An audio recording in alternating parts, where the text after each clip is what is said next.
O que quer dizer esse A com o H? A de existir. Então, tentando traduzir para você a frase, existe vida depois que a morte morre. Basicamente, é isso. A morte precisa morrer para que você tenha vida. Vai dar um nó na cabeça, mas eu fiz até um desenho que é para tentar te ajudar. Existem dois medos que aparecem muito na fala das pessoas. Além do medo de falar em público, além do medo de perder o emprego num momento de crise como esse, tem dois medos que você às vezes não difere, mas eles são diferentes. O primeiro medo é o medo de morrer. E o segundo medo é o medo da morte. O medo de morrer é diferente do medo da morte. Você pode ter medo da morte e medo de morrer. Você pode ter medo da morte. Quem tem medo da morte normalmente tem medo de morrer. Mas você pode ter medo de morrer e não ter medo da morte. O medo de morrer, querido, é um instinto natural do ser humano e ele não é ruim. Tudo bem? Se você está andando pela rua, à noite, fazendo sua caminhada, né? Caminhada depois do trabalho, para ficar fisicamente bem, aquele negócio, exercício físico, e você vê vindo na rua um pitbull todo bravo. O que você faz? Você faz o quê? Você estava caminhando, você corre, não é verdade? Você só entra em algum lugar, você pula, você faz alguma coisa. Então, o medo de morrer, num caso desse, não é ruim. Ele é bom. Porque se você não tivesse medo de morrer, a chance... Quando você vai atravessar a rua, vem comigo. Você olha para os dois lados, que nem seu papai e sua mamãe ensinou. Você olha para o lado direito, se não vier nada, você olha para o lado esquerdo, não é assim? Por que você faz isso? Porque você tem medo de morrer. Se você não tivesse medo de morrer, você não fazia. Você ia trabalhar. Tá vendo? Quando você... Já ouviu isso? Alguém está atravessando a rua descuidado, aí o motorista passa, buzina e fala: "Oh, tem medo de morrer? Não! O que você está fazendo aí?" Então assim, o medo de morrer é algo natural do ser humano. Ele dificilmente vai deixar de ter, e se ele deixar de ter, pelo menos num grau saudável, ele vai com certeza encontrar aquilo que ele não tem mais medo. Mas também, as pessoas têm medo da morte. E isso é um dos casos mais tratados pela psicologia nos dias de hoje. Pessoas têm medo da morte por quê? Porque não sabem o que é a morte. Porque têm uma série de dúvidas a respeito da morte. E eu vou ser sincero com você, muitas pessoas se aproveitam dessa questão, ou mesmo sem querer se aproveitar, usam dessa questão para montar as suas religiões ou as suas doutrinas. Por quê? Porque todo mundo que se aproxima de alguma religião ou tenta se aproximar de Deus, ele quer uma resposta. A resposta diz respeito à morte. O que vai ser depois da morte? Por que tem esse negócio de morte? Algumas religiões inventaram um negócio interessante, que é assim: você vive, aí morre. Aí como a gente não sabia o que ia acontecer depois da morte, a gente fala assim: não, depois da morte você vive de novo. E aí colocou a vida em loop. Quem trabalha com informática sabe disso. Então assim, vive, morre. Aí quando morre, vive de novo. Aí vive, morre. Aí vive de novo. Então assim, vai em loop, entendeu? A vida do ser humano vira um loop de morte e viva. Isso aí, pessoal, é doutrina. Eu posso acordar de manhã e escrever uma doutrina sobre vida e morte, e se for convincente, eu explico para as pessoas me seguem. Basicamente, é isso que são explicações a respeito da morte. Mas eu queria convidar você a pensar um pouco sobre o que a Bíblia diz a respeito de vida e morte. E te convido a fazer isso a partir dessa frase. Leia essa frase.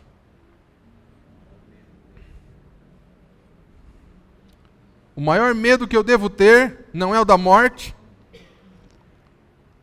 e nem o de morrer, mas é o medo de estar morto. Ih, Fernando, agora você complicou o resto. Já estava uma bagunça a minha cabeça. Agora você acabou de complicar. Que história é essa? Preste atenção, nós vamos partir dessa frase, nós vamos partir um pouco dessa música que nós acabamos de cantar, para entender um pouquinho essa questão de vida e morte. O maior medo que nós precisamos ter na nossa vida não é o de morrer, não é o da morte, mas é o medo de estar morto, mesmo vivo. Paulo fala sobre isso, e eu convido você à leitura de Efésios, capítulo 2, a partir do verso de número 1. Paulo, bastante categórico, e ele explica de uma maneira muito clara quem éramos nós. Ele está falando para os cristãos da igreja de Éfeso, e ele está dizendo, olha, antes de vocês se tornarem cristãos, de vocês seguirem a Cristo, vocês eram de uma forma, depois que vocês começaram a seguir a Cristo, a estar com Cristo, agora vocês são outra forma. E é sobre isso que nós vamos falar um pouquinho nessa noite. Se você quiser acompanhar na sua Bíblia, fique à vontade, senão o texto está aqui na tela. Vocês estavam mortos em suas transgressões e pecados, nos quais costumavam viver, quando seguiam a presente ordem deste mundo e o príncipe do poder do ar, o espírito que agora está atuando nos que vivem na desobediência. Anteriormente, todos nós também vivíamos entre eles, satisfazendo as vontades da nossa carne e seguindo os seus desejos e pensamentos.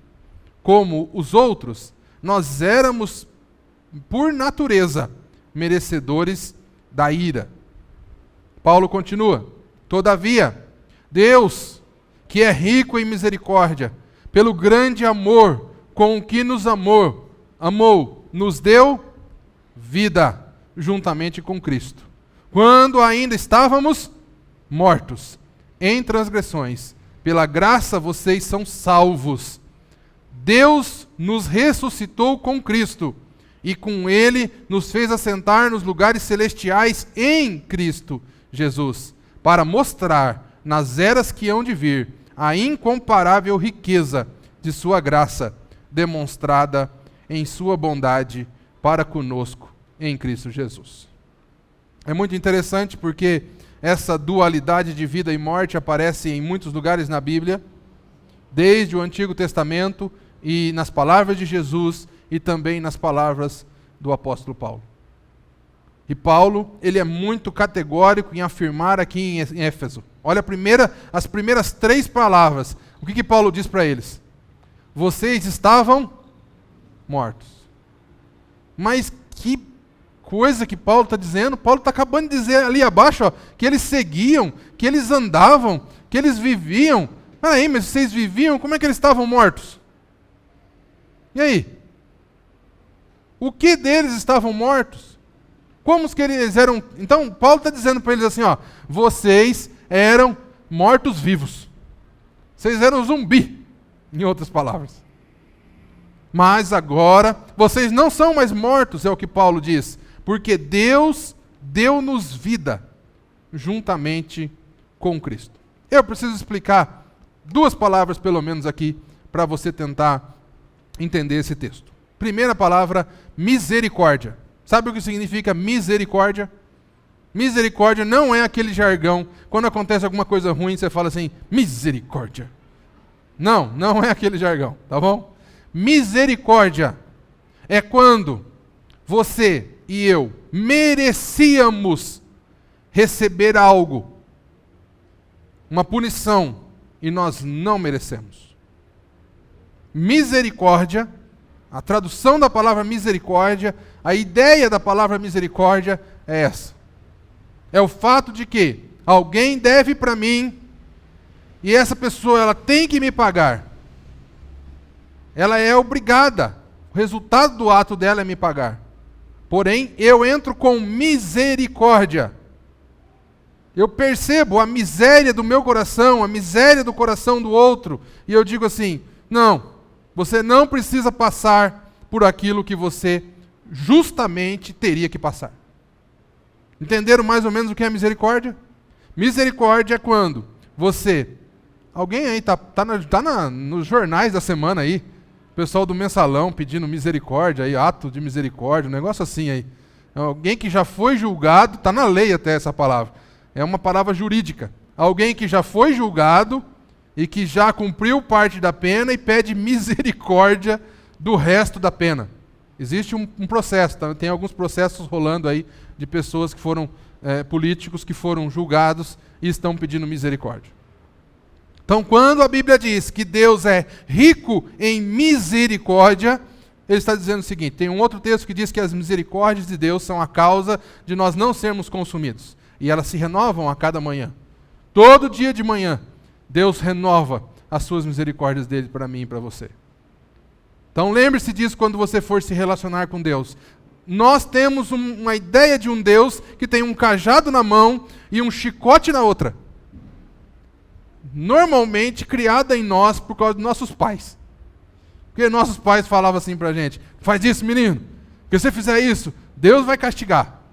Não faz isso, menino, se você fizer isso, Deus vai ficar triste com você. Não faz isso, menino, não, Deus não olha mais para você. Eu fico imaginando Deus lá de cima, vendo a gente fazendo isso. Ai, Senhor, acho que Ele deve ficar muito bravo com a gente. Acho que Ele deve falar assim, esse Fernando não dá conta de educar os filhos dele e fica jogando a culpa em mim. Deus é rico em misericórdia, querido.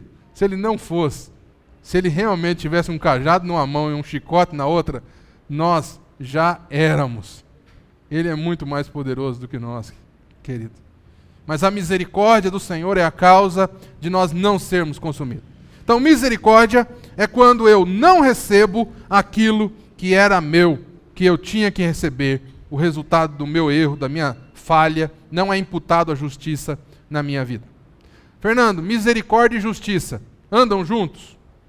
De certa forma, sim. Em primeiro lugar é feita a justiça, depois, quem tem o poder pode exercer a misericórdia. Por que Deus exerce a misericórdia, querido? Ainda bem que Ele exerce, mas lá no céu você pergunta para Ele. Segunda palavra que eu preciso explicar para você aqui é graça. Pela graça, vocês são salvos. Graça é diferente de misericórdia. Graça não é aquela sua vizinha que você chama e vê o filho dela gritando, graça, não sei o quê. Não, não é ela, tá bom? Nem é aquilo que às vezes eu tento fazer aqui para você dar risada e você não dá risada porque eu sou sem graça. Também não é isso, querido. Fica tranquilo. Graça é favor imerecido.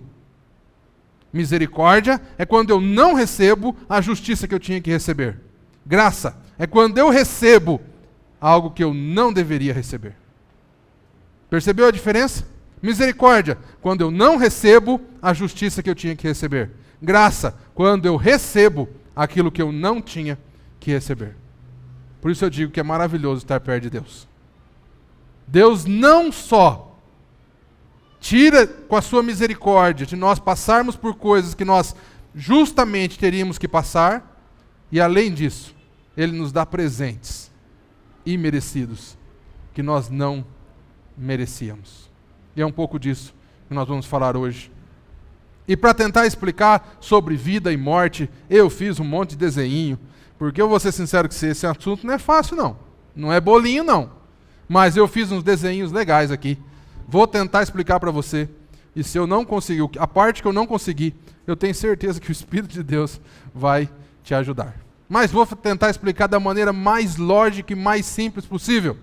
Deus é Espírito, Deus é vivo, Deus é vida. E Deus é o único que pode criar coisas do nada. Em outras palavras, Deus é o único que pode criar vida. Ah, Fernando, mas o homem cria um monte de coisas. Tudo bem.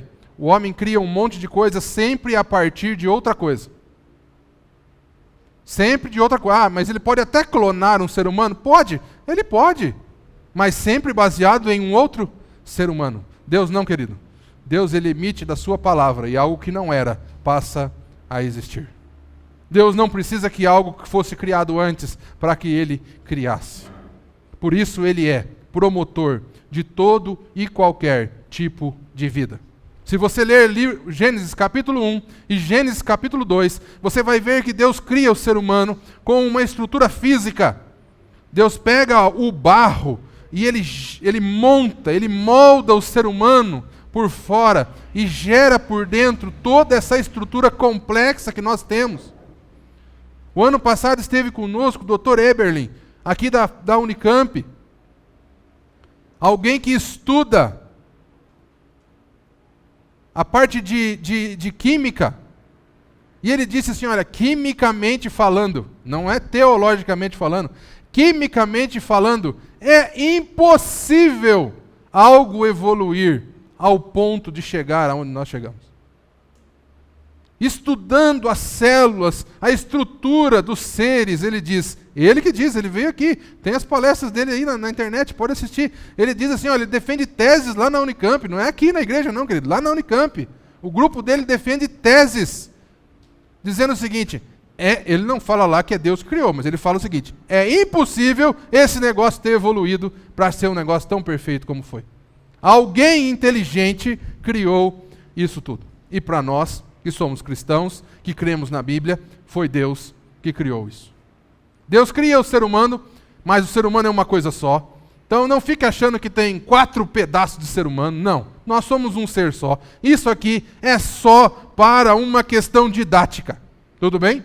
Uma divisão do ser humano só por questões didáticas. O ser humano tem o seu lado físico, biológico, o ser humano também é um ser relacional, o ser humano também é um ser emocional. Nós fizemos uma série aqui falando daquele filme Divertidamente, vocês perceberam como que nós lidamos com as nossas emoções, com o nosso eu. Às vezes ninguém fez nada de mal para nós, e a gente acorda de manhã e fala assim, como é que tá? Estou triste hoje.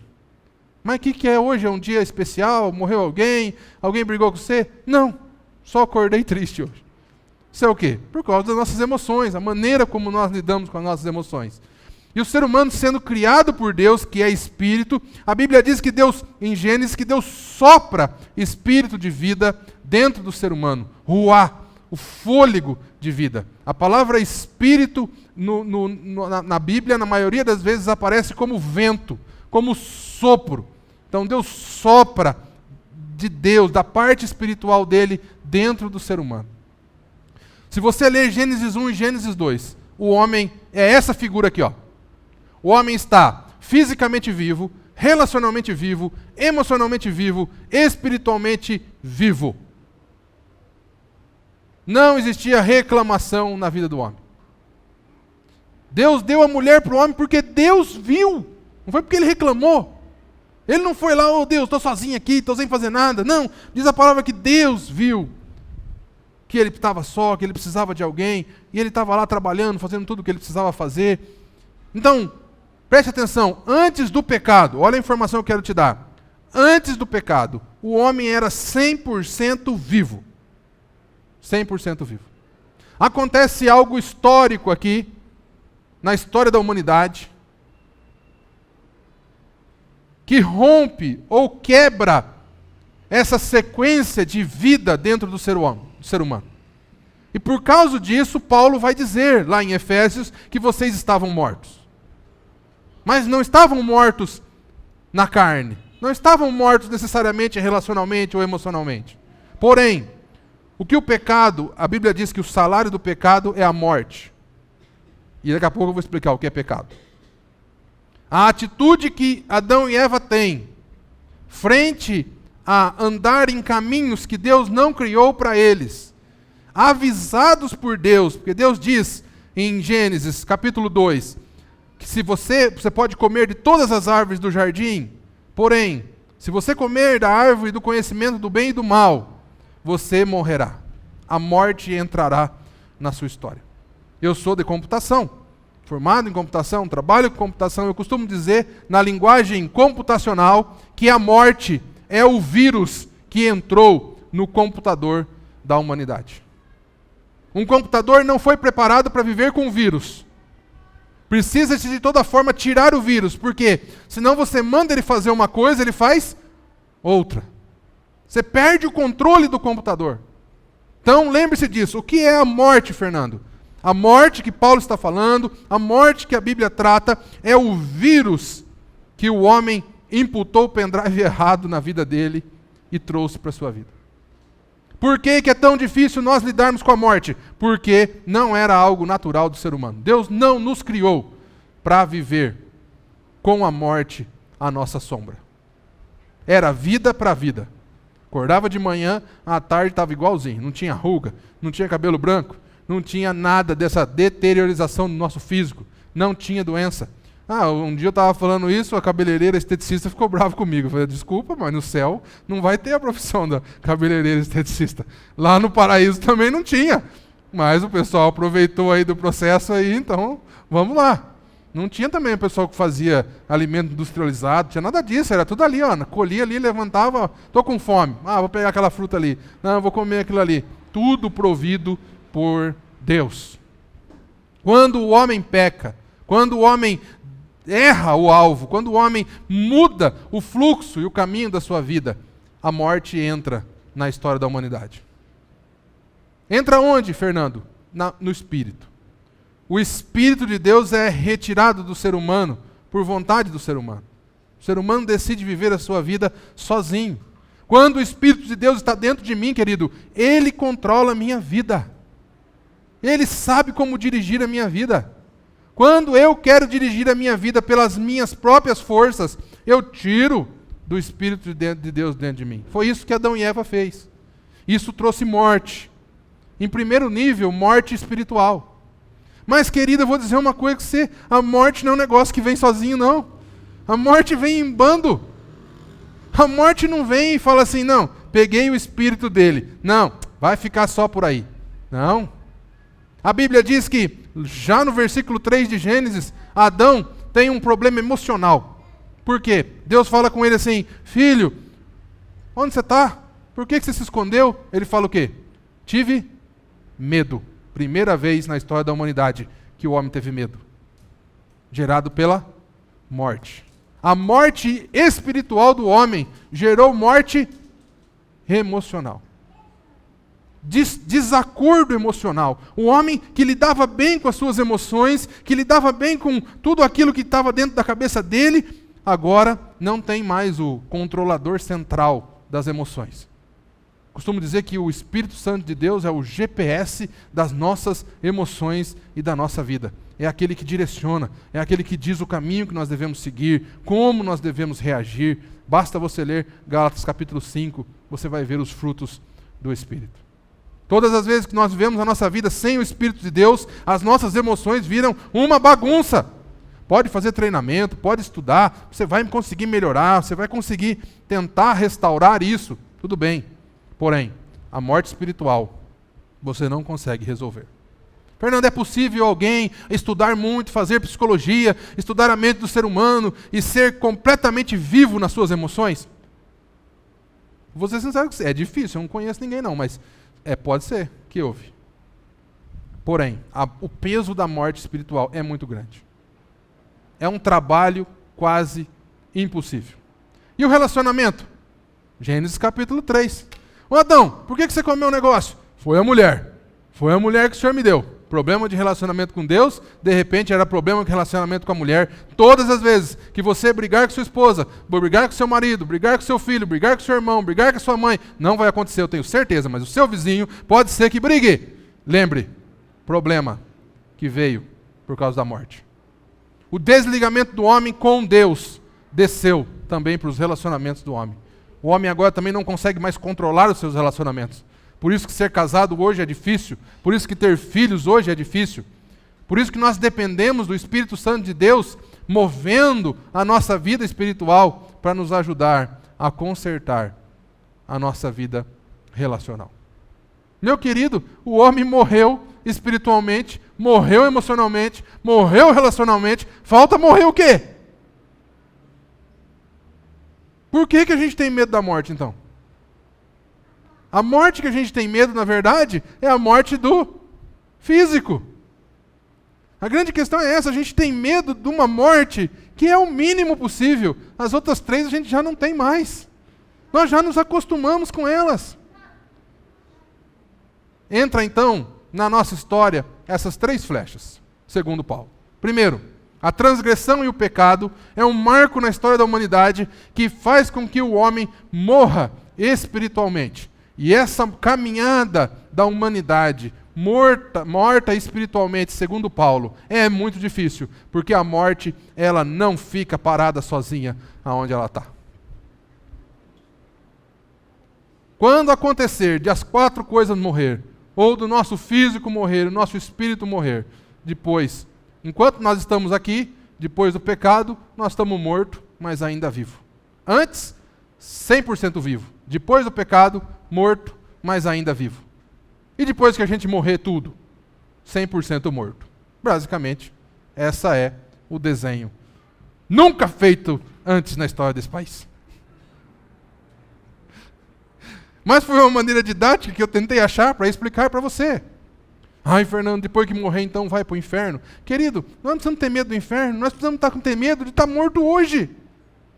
Porque senão a gente vira cristão safado. Sabe o que é cristão safado? Não, por que você está seguindo a Cristo? Não, porque eu tenho medo de ir para o inferno. Não, querido, você quer se safar do inferno e está seguindo a Cristo? Não, seguinte, você tem que ter medo de estar morto hoje. Você tem que querer vida hoje. Não se preocupa com amanhã e para onde você vai. Se preocupa com hoje. Você precisa ter vida hoje. O inferno nada mais é do que uma continuidade de morte, de uma escolha feita lá atrás, que não houve uma intervenção. Vou tentar explicar para você o que é essa questão de morte. Você já deve ter ido em velório, assim como eu, em algumas vezes. Eu lembro do velório da minha avó, nós ficamos ali ao entorno dela, muitos de vocês estavam ali conosco, pessoa querida nossa. Por diversas vezes nós passamos a mão na mão dela, por diversas vezes nós falamos para ela, vó, nós te amamos, que bênção, a senhora foi na nossa vida. Na hora que o pastor falou e eu falei lá, choramos porque lembramos das maravilhas que ela foi para nós. Mas, sabe de uma coisa? Ela não escutou nada. Várias pessoas chegaram em torno do caixão e demonstraram amor pela avó, mas ela não sentiu o amor. O que é estar morto perante Deus, querido? Estar morto perante Deus é estar diante de um Deus que nos ama, porém nós não sentimos nada. Estar morto diante de um Deus é estar diante de um Deus que diz como Ele quer que nossa vida seja, e nós não ouvimos. Estar diante de Deus é estar frente a frente com o Deus poderoso que pode mudar todas as coisas, que pode nos abençoar financeiramente, nos abençoar na nossa saúde, nos nossos relacionamentos, e nós ficarmos assim, duro, e não recebermos nada. Isso é o que Paulo está dizendo. Assim como um defunto está no caixão, pessoas estão à sua volta, emitindo amor, emitindo sons, emitindo sinais de graça, sinais de bênção, e esse morto cadáver no caixão não sente nada. Paulo está dizendo, assim eram vocês, antes de se encontrarem com Cristo. Deus ama vocês. Deus quer o bem de vocês. Deus fala com vocês. Mas vocês não ouvem, vocês não sentem, vocês não se movem em direção nenhuma. Basicamente essa é a ideia. Espiritualmente morto é não conseguir se relacionar com o Deus vivo. Espiritualmente morto, Deus vivo. O que muda na história? No Antigo Testamento, a presença de Deus no meio do povo. Deus diz assim, eu não consigo ver o ser humano nessa situação. Deus diz assim, eu vou sair de onde eu estou, eu que tenho vida, e eu vou tabernacular no meio de vocês. O verbo tabernacular é morar com, estar no meio de. Quando Deus diz, faça-me um tabernáculo, Ele está dizendo assim, faça para mim um lugar no meio de vocês. Por quê? Porque eu quero interferir em toda a destruição que a morte está causando na vida de vocês. Deus chama Abraão, fala, Abraão, vem comigo, fica perto de mim, porque toda vez que você e o seu povo, os seus filhos estiverem perto de mim, a morte não terá poder sobre vocês. Você vai poder ter relacionamentos bons, Eu vou ensinar vocês a tratar bem com as suas emoções. Eu vou ensinar vocês a cuidar bem do seu físico. E eu vou ensinar vocês a fazer algumas práticas que vocês vão sentir o pecado de vocês coberto. Nós vamos falar semana que vem sobre isso, sobre o dia da expiação, uma prática judaica, onde o ser humano sabia que ele estava com o seu espírito morto, porém a presença de Deus dava sinais de vida.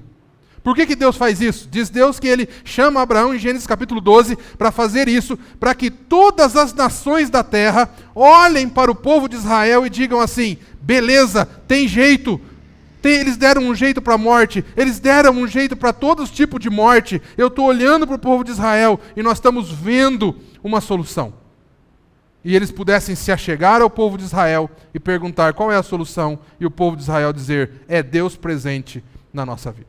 Deus presente na nossa vida resolve o problema da morte. Detalhe interessante: o povo de Israel ora queria Deus, ora não queria Deus. Quando estava bem ruim, queria Deus. Quando estava melhorando, não queria Deus. E se você ler o Antigo Testamento, você vai ver uma sequência de histórias de um povo que tinha tudo para resolver o problema da morte. Mas de vez em quando ele fazia a mesma coisa que Adão fez. Sai fora, Deus, nós vamos ficar aqui na nossa vida, vamos cuidar da nossa vida, e aí a morte vem de novo, domina de novo. O príncipe da morte, quando Deus não está presente na nossa vida, domina. Vai tentando matar todas as áreas da nossa vida.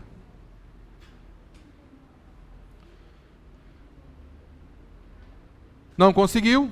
Processo complexo, mesmo Deus amando muito, mesmo Deus tendo muita misericórdia, o povo de Israel falha na sua missão de ser restaurado. O povo de Israel, olhando para todo o Antigo Testamento, falha na sua missão de mostrar Deus para todas as nações. Até que Deus resolve dar um fim nessa história, buscando resolver aquilo que Israel tentou e não conseguiu. Paulo diz que o homem vivia nas suas vontades, satisfazendo as suas vontades, seguindo os seus desejos e os seus pensamentos, por isso automaticamente a ira ou a morte, o resultado da morte iria acontecer. Mas Deus amou com grande amor. Mas Deus é rico em misericórdia. E Ele envia Jesus aqui na terra. O único que não nasceu com o seu espírito morto. O único que não herdou na sua natureza de ser humano a morte. Por isso que Jesus é filho de uma virgem, querido. Como que se passa de uma geração para outra? Quando o homem tem relação com uma mulher, nasce uma criança. Essa criança, ela herda a parte genética de seu pai e de sua mãe. Na cultura hebraica, quem era aquele que passava a parte genética, na ideia deles? Era o homem. O homem que tinha essa capacidade de reproduzir e de ter as suas gerações.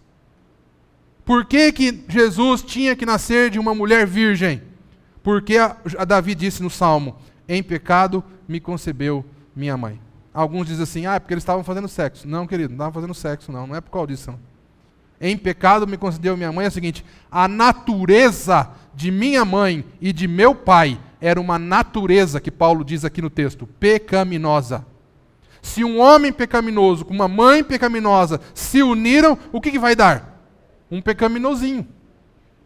Não tem jeito. Não tem como mudar isso. Por isso que todo ser humano que nasceu, nasce com natureza pecaminosa. Por isso que você nunca ensinou seu filho e sua filha a fazer aquelas coisas lá que ele faz, e ele faz. Você nunca ensinou seu filho a dar na cara de alguém, ensinou? Ele já deu, pode ter certeza. Como é que ele aprendeu então? Você nunca ensinou seu filho a te enfrentar. Ele, de 2 aninhos, 1 aninho e meio, ele olha para você, não vou fazer isso não. Por quê?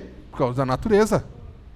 O homem é bom. A PNL, por exemplo, estudei muito PNL. Um dos pressupostos da PNL é o seguinte: o homem é bom. É só você ajudar ele a encontrar a bondade dele. Vírgula. Se você é cristão, querido, você não consegue entrar com esse conceito. Para o cristão, o homem nasceu pecaminoso, mal, e a tendência dele é morte em tudo quanto é área. Não, nós vamos tentar aqui evoluir, porque na outra vida a gente vai ver se melhora. Melhora, querido? Vai ver na história. Está melhorando? A quem que está melhorando? Olha a história, não precisa nem olhar a Bíblia. Vai ficando cada vez pior o negócio. Não tem, o ser humano sozinho não consegue construir essa vida. Jesus vem trazer o reino de Deus próximo, trazer vida, e a Bíblia diz que ele vem para trazer vida e vida em abundância. Vida para todos que estão à sua volta. Qual é o desenho de Jesus? Esse é o desenho do ser humano. Esse é o desenho de Jesus. Jesus foi gerado pelo Espírito de Deus, assim como Adão foi gerado. Foi gerado vivo fisicamente, vivo relacionalmente, vivo emocionalmente, vivo espiritualmente e com a possibilidade de escolher a morte. Porém, a Bíblia diz que ele não pecou, que ele escolheu até o fim seguir o caminho de Deus. A Bíblia diz que ele continuou vivo, continuou vivo, continuou vivo. Se o homem que entrou à morte, e a morte foi entrando, e o fim dele era passar o resto da vida morto, Jesus tinha que passar o resto da vida o quê? Vivo.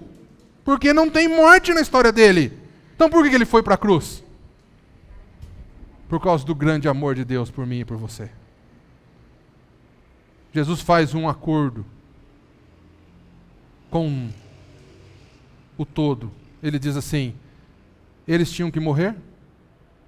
Por causa de um só homem entrou o pecado no mundo e o pecado a morte, e eles tinham que morrer. Eu não tinha que morrer, mas eu morro no lugar deles. Pegue todo o peso do pecado da humanidade e coloque sobre mim. Então Jesus decide, querido, por uma decisão dele. Ele quis fazer a vontade do Pai. O choro dele no Getsemane é: passa de mim esse cálice, Senhor. Eu não aguento mais esse sofrimento. Eu podia estalar os dedos e voltar para o céu. O Senhor podia me chamar aí em uma voz e eu sair do meio dessa humanidade e todos esses seres humanos serem aniquilados pela morte. Passa de mim esse cálice. O sofrimento está grande demais. Eu chego a suar sangue nesse momento de sofrimento. Mas Jesus diz no finalzinho da sua oração: mas faça a sua vontade, Pai. Se o Senhor ama de verdade esse povo, esses seres humanos, eu também amo. Faz a sua vontade. Se tiver que morrer, vamos lá. Pedro tenta evitar, tirar a espada, cortar. Jesus fala: Pedro, você não entendeu nada. Eu tenho um negócio para fazer aqui agora, que é muito difícil, mas eu vou fazer. É por isso que Jesus, quando está na cruz do Calvário, olha para aquele povo que está o matando e diz: Pai, perdoa-os, porque eles não sabem o que eles estão fazendo. Eu estou decidindo dar a minha vida para morrer no lugar deles. Eu não precisava morrer, mas eu estou entregando a minha vida para morrer em lugar deles. Uma decisão de Jesus, ó Pai, abre para mim e para você, querido, uma possibilidade de vida. Por quê? Porque Jesus morre e o príncipe das potestades do ar, da maldade, fica feliz e fala assim: já era. Já era. A única salvação que esse povo tinha, eu acabei com ele. Ele morreu. Mas a Bíblia diz que no terceiro dia, por isso que nós não servimos a um Deus que morreu somente, mas servimos a um Deus que ressuscitou. A diferença está: ele morreu para que nós não morrêssemos. Porém, ele morreu e ressuscitou para que nós também ressuscitaremos com ele, diz a palavra de Deus. Então, basicamente, olhando o nosso desenho, ele decide morrer, Deus ressuscita o seu filho, e ele está sentado agora à destra de Deus, diz a palavra. Mas Paulo diz assim: não foi só isso. Ele também deu a possibilidade para nós de mesmo um dia morrendo fisicamente, estarmos vivos espiritualmente e ressuscitarmos e também estar sentado ao lado do Pai. Por quê? Por causa de Jesus. Tem um amigo meu, um primo meu, que quando minha avó estava viva, veio aqui pedir documentações de minha avó. Por quê? Porque o papai e a mamãe de minha avó são italianos. E ele está tentando solicitar cidadania italiana para ele. E se ele conseguir um dia, eu vou tentar também. Mas é difícil. Ele tem que reunir documentos que dizem: eu tenho perto de mim, de maneira próxima, um italiano, alguém desse reino, alguém desse país. Então, automaticamente, eu posso também estar debaixo ou fazer parte desse país. Não vou só visitar, eu posso ser um italiano. Por quê? Porque meu bisavô era um italiano. Eu tenho uma ligação próxima com o meu bisavô.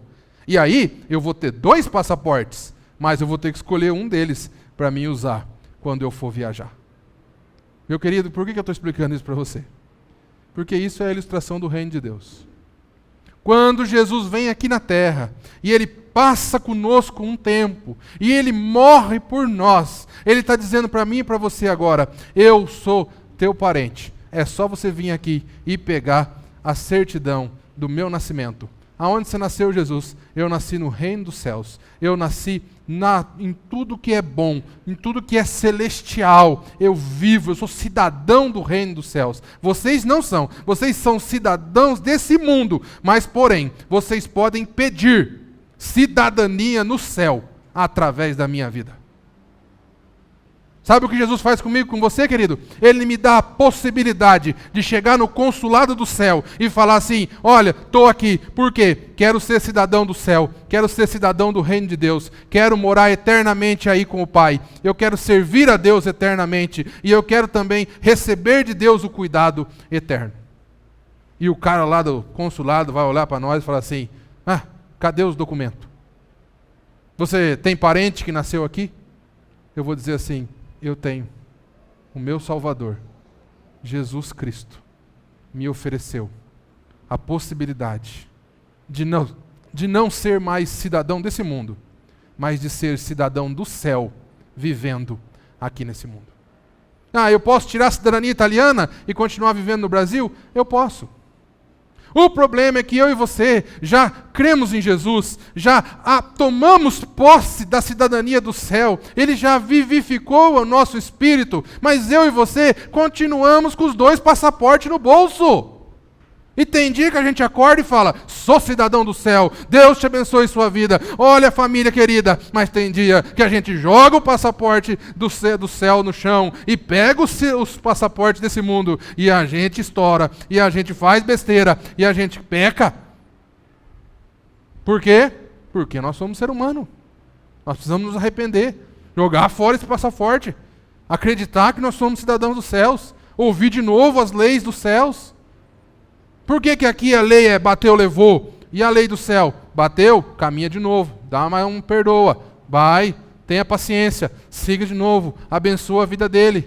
Aí é difícil, querido. Nós queremos ser cidadãos do céu, com todas as bênçãos que um italiano do céu tem, porém, na hora do pega para capar, a gente quer ser brasileiro, entendeu? Você percebeu? Nós queremos as bênçãos e as maravilhas de ser cidadão do céu, mas nós queremos ter atitudes de cidadão da terra. É isso que Paulo está dizendo. Fala assim, se você escolhe, querido. Já viu aquela brincadeira do morto-vivo? Já brincou disso? Não. Ficava o professor lá na frente, ele falava, morto, todo mundo abaixava. Não era assim? Aí falava, vivo, todo mundo levantava. Aí ficava, morto, vivo. Aí falava, vivo. Aí você abaixava, tá fora. Aí ele falava, escolhe, querido, ou é morto ou é vivo. Eu acho que às vezes Deus olha para mim e para você e fala a mesma coisa, vai, escolhe. Por quê? Porque o morto andava segundo a vontade do príncipe desse tempo. Pensava como assim. Mas o vivo não. O vivo pensa agora como Deus pensa. Nós servimos a Deus. A Bíblia diz que eu e você, quando temos Cristo como nosso parente maior, que nos leva e nos dá a possibilidade de ser cidadão do céu, Deus diz que Ele nos faz embaixador do reino de Deus aqui na terra. Sabe o que é o embaixador da Itália aqui no Brasil? Ele é brasileiro? Ele está disposto, ou ele pode ser punido pelas leis brasileiras? Querido, se algum italiano entrar dentro da embaixada, sabe o que acontece? Ninguém pode tocar nele, sabia disso? Ele pode matar um brasileiro ali. E se ele sair correndo e conseguir entrar dentro da embaixada italiana, a polícia brasileira não pode entrar ali. Isso é eu e você quando nós estamos aqui na terra. Se nós somos cristãos, em torno de nós tem uma embaixada do céu. O príncipe dessa terra pode querer te pegar, pode querer te destruir, mas ele não pode passar pela porta da embaixada do céu. Porque você é embaixador de Cristo aqui na terra. Agora, o embaixador de Cristo aqui na terra também não pode ficar envergonhando o nome da Itália, não. Se ele começou a fazer coisa que envergonha o nome da Itália, o presidente da Itália chama ele, não chama, Wagner? Então, cuidado, querido. Nós somos embaixadores de Cristo aqui. Pessoas que não sabem como chegar no reino, ou que querem informações do reino de Deus, vão procurar a embaixada, vão procurar a minha casa, vão procurar a sua casa. Nossos filhos que não sabem como chegar no presidente da Itália, vão procurar os italianinhos aqui. Esse é o papel que Deus nos deu aqui nessa terra. O que Jesus faz conosco então? Jesus nos dá vida, e vida em abundância. Sabe o que é vida em abundância? É vida não só no espírito. Deus nos dá vida. Se Ele só resolvesse o nosso problema espiritual, já estava bom demais, porque nós íamos morrer e Ele vai ressuscitar. Isso é base da fé cristã, querido. Isso é aquilo que nos sustenta. Paulo diz que se nós esperamos somente nessa vida, nós somos os mais infelizes dos homens. A esperança do cristão está, um dia nós vamos passar pela morte física, mas assim como Jesus morreu, Deus ressuscitou Jesus, Ele também vai nos ressuscitar. E nós vamos viver integralmente agora, como cidadãos eternos, 100% vivos. A Bíblia diz que no céu não haverá choro, não haverá tristeza. Diz que Jesus enxugará de nós toda lágrima, que Deus nos consolará de todo o nosso sofrimento aqui na terra. Se prepare, querido, se você é cristão, se prepare para viver 100% da vida de Deus. Como é que eu me preparo, Fernando? Começa agora. Deus nos dá vida e vida em abundância. O que quer dizer isso? Jesus nos dá vida não só espiritual, a vida espiritual, mesmo você estando com o seu físico ruim, com os seus relacionamentos ruins, com o seu emocional ruim, a vida de Cristo vai impactando os nossos relacionamentos, vai impactando o nosso emocional, vai nos transformando em alguém 100% vivo. Esse é o nosso alvo aqui na terra. Assim como Cristo foi 100% vivo, nós temos um alvo, nós temos que ser igual a Cristo. É para isso que Ele nos chama. O embaixador do reino de Deus aqui na terra. Fernando, você é o embaixador do reino de Deus aqui na terra. No reino de Deus não tem morte. Eu não quero que na sua vida tenha morte. E eu vou fazer de tudo para te ensinar para não ter morte mais. E o dia que tiver morte, você se arrependa. Peça da vontade de Deus, porque a vida vai invadir a sua história por inteiro. Ai, mas a minha família é uma família de separação, minha avó separou, meu bisavô separou, meu não sei quem separou, todo mundo separou. Se Cristo entrou na sua história, querido, agora é vida. Daqui para frente é vida. Os seus filhos são vida, os seus netos são vida, e todo mundo é vida relacional. Não, a gente tem um histórico de câncer, um histórico de depressão, um histórico não sei o quê. Meu querido, minha querida, minha família é sua. Pode ter o histórico que for. Se você crê que Jesus te coloca dentro do reino de Deus, Ele para com todo tipo de maldição, com todo tipo de força. Agora você não é regido mais pelo príncipe das potestades do ar, você é regido pelo Rei dos Reis, o Senhor dos Senhores, aquele que te amou até o fim. Você acha que Ele não está interessado em te dar vida? Você acha que Ele não está interessado em me transformar em um pai melhor? Em mudar a forma que eu falo com meus filhos? Em mudar a forma que eu trato a minha esposa? A maneira que eu faço o gerenciamento do meu negócio? Você acha que Ele não quer transformar a minha vida e me fazer alguém melhor? Eu sou embaixador dEle aqui na terra, querido. Você também, diz Paulo, teve vida de Deus. Basta você levantar a sua mão. Ah, Fernando, não tenho muita certeza. Estou olhando para a minha vida agora, parece que tem tanta morte, que eu não tenho mais certeza de onde eu estou. Ah, mas eu já fui para a igreja faz tanto tempo, querido, ir para a igreja não gera vida em ninguém. Ir para a igreja é resultado daquele que tem vida. Preste atenção, eu não vou para a igreja para buscar vida, eu vou para a igreja, para o povo de Deus, porque Jesus me deu vida.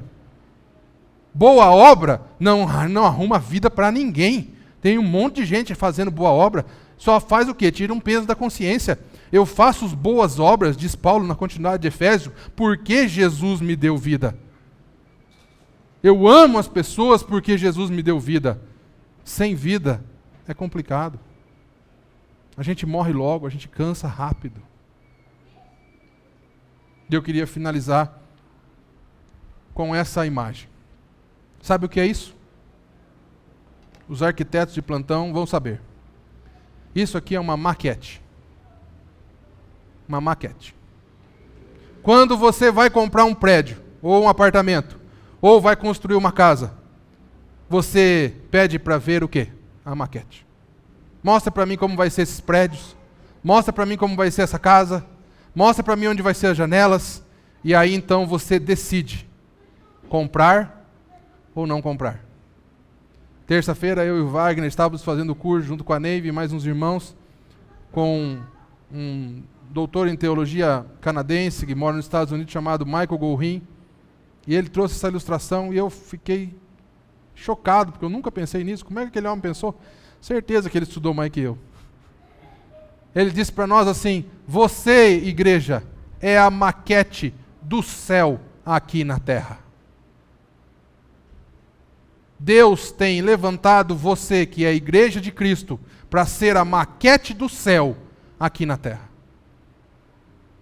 Diz o texto que nós lemos que Ele fez tudo isso para mostrar por que Ele nos salvou, Ele nos alcançou, Ele nos deu vida, Ele nos transformou, Ele nos fez novas criaturas, para mostrar a graça de Deus, a bondade de Deus conosco em Cristo Jesus. Você passa a ser, depois que você é um cristão, um outdoor do céu aqui na terra. Uma maquete do céu aqui na terra. Ah, mas eu não sou perfeito ainda. Ninguém está dizendo que você tem que ser perfeito, querido. Nós estamos dizendo que nós queremos ser perfeitos. Nós estamos em direção a ser perfeitos. E se a gente escorrega, a gente se arrepende, a gente chora, pede para Deus nos levantar de novo, Ele tem compaixão de nós e nos coloca para frente. Porque nós temos um alvo: sermos iguais a Cristo. Vida em todas as áreas da nossa história. Vida física, vida relacional, vida emocional e vida espiritual. Eu queria te perguntar, se eu tivesse um cabinho USB que plugasse no seu ouvido e mostrasse aqui, ó, na tela, as áreas de você que tem vida e as áreas de você que tem morte, como que seria a telão aqui? Fica tranquilo, querida, não tem não, viu? Antes que você fique com medo aí. E nem vale muito para mim saber como é que está a sua vida, mas eu vou dizer uma coisa para você. Eu acho que eu preciso olhar a minha vida melhor. Eu acho que se eu fosse você também olharia. Como que está no seu painel de indicadores? Aonde está a vida? É aonde não tem vida. Deus veio, enviou Jesus aqui, para que nós tenhamos vida depois da morte. Mas não da nossa morte somente. Depois da morte de Jesus, é que eu e você podemos ter vida. Porque se Ele não morre, Ele não ressuscita. Se Ele não ressuscita, nós não ressuscitaremos depois da morte dEle. O que me faz ser cidadão do céu é crer que Jesus morreu no meu lugar e ressuscitou e está à direita do Pai. E por causa disso, eu também um dia posso enfrentar a morte, mas eu ressuscitarei como Ele e viverei eternamente do lado do Pai. Porque Ele me deu um papel, um passaporte do céu, de cidadão do céu, aqui na terra. Por isso que nós louvamos, querido. Não é porque a nossa vida vai bem, não. O Edgar vem toda semana com o time dele aqui e nos ajuda a louvar a Deus. Não é porque a nossa vida está bem, não. É porque Jesus resolveu o maior problema que nós nunca conseguiríamos resolver. A Bíblia diz que ele venceu a morte. Ao ponto de Paulo zombar da morte em uma das suas cartas, dizendo: onde está, ó morte, a sua vitória? Onde está o seu aguilhão? Tenta me pegar. Você não consegue, porque eu não sou mais cidadão desse mundo. Eu sou agora cidadão do céu, aqui na terra.